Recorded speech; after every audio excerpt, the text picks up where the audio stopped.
अस्सलाम वालेकुम स्टूडेंट, आज हम क्वेश्चन नंबर 2 एक्सरसाइज नंबर 5.5 जो है सॉल्व करने जा रहे हैं। क्वेश्चन नंबर 1 में हमने डिस्कस किया था कि किसी भी दो सेट्स को किस तरह मल्टीप्लाई करना है और उसके बाद किस तरह उसके दो बाइनरी रिलेशन मालूम करने हैं। नहायत आसान था। जिन्होंने मेरा ये लेक्चर नहीं देखा वो मेरी डिस्क्रिप्शन में जाके लिंक मौजूद है, वहाँ से उसे देख लें।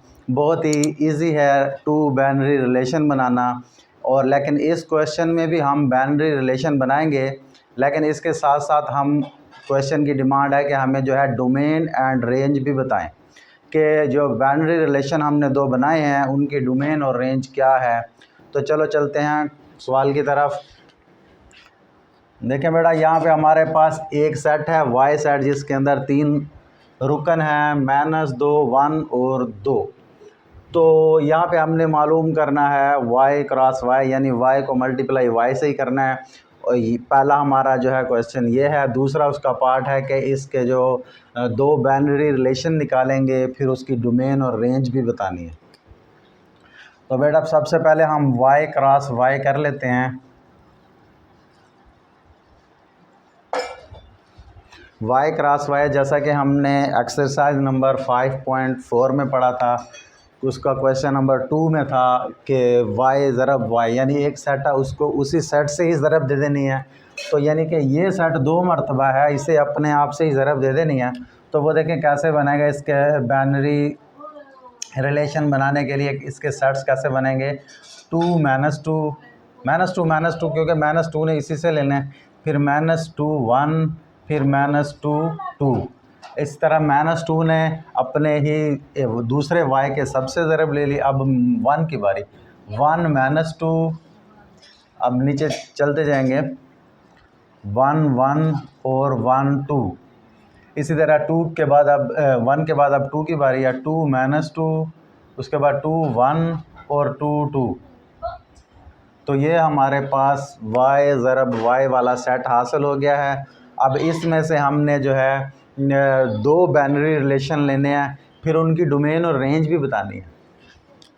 तो यहाँ पे हम R1 यानी कि पहला बाइनरी रिलेशन निकालने जा रहे हैं। पहला बाइनरी रिलेशन जैसा कि आप पिछले क्वेश्चन में पढ़ा था आपने कि मैंने बतलाया कि इनमें से आप कोई से जो है 3 या 4 या 5, आप आपकी मर्ज़ी है, जितने आप यहाँ से जोड़े उठा सकते हैं यहाँ पे रख दें। और ये भी कह देनी है कि फ़र्स्ट वन उठाने हैं, सेकंड वन उठाने हैं, लास्ट वाले उठाने हैं कि मिड वाले उठाने हैं।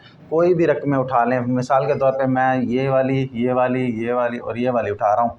तो देखिए -2 1 और -2 2, इसके अलावा 1 और 2 और 2 और 1, ये मैंने उठा ली। ये सनाई रवाबत R1 यानी बाइनरी रिलेशन, फर्स्ट जो बाइनरी रिलेशन है उसको मैंने उठाया।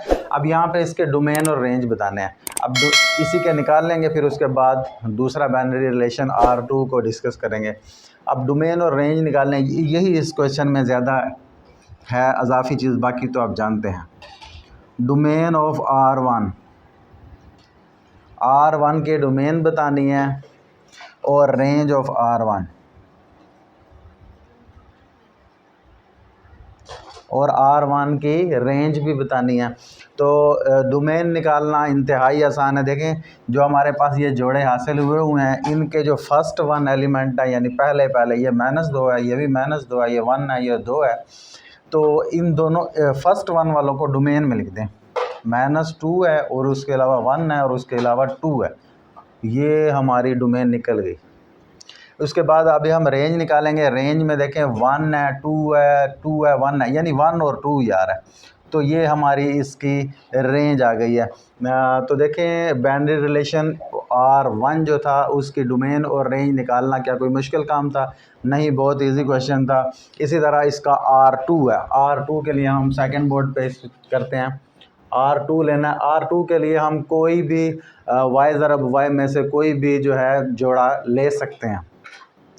मिसाल के तौर पर मैं फर्स्ट 2 और लास्ट 2 ले लेता हूँ। -2 और उसके बाद ले लेता हूँ -2 1, उसके बाद 2 1 और 2 2। ये देख लें बेटा, मैंने दो सनाई रवाबत बनाए हैं। पहला बनाया था R1, उसके डोमेन और रेंज बताए, दूसरा है R2। अब इसके भी हम डोमेन और रेंज बताएंगे। मुझे जब पता है आप कह रहे होंगे कि ये अब डोमेन रेंज निकालना कोई इतना मुश्किल काम नहीं है, ये हम निकाल सकते हैं। तो हाँ जी, वाकई ही ऐसा ही है, नहायत आसान सवाल है। डोमेन ऑफ R2 और रेंज ऑफ R2, यानी दूसरा जो है बाइनरी रिलेशन, उसकी डोमेन और रेंज बतानी है। देखिए डोमेन में फर्स्ट एलिमेंट आने हैं, तो देखिए -2 है, फिर -2 है, फिर 2 है, यानी जो 2 मरतबा या 3 मरतबा है उससे एक ही मरतबा लिखेंगे इसमें, यानी कि -2 और 2 यूज़ हुआ है, तो ये हमारे डोमेन कहलाएंगे। इसी के बाद रेंज देख लें, 2 है, 1 है, 1 है, 2, यानी -2 भी है, 1 भी है और 2 भी है, तो ये हमारे रेंज आ गई इस बाइनरी रिलेशन R2 की। तो हमारा क्वेश्चन जो है सॉल्व हो चुका है। इंतहाई अहम क्वेश्चन भी है और नहायत इजी क्वेश्चन भी है। उम्मीद है कि आपको समझ आ गई होगी।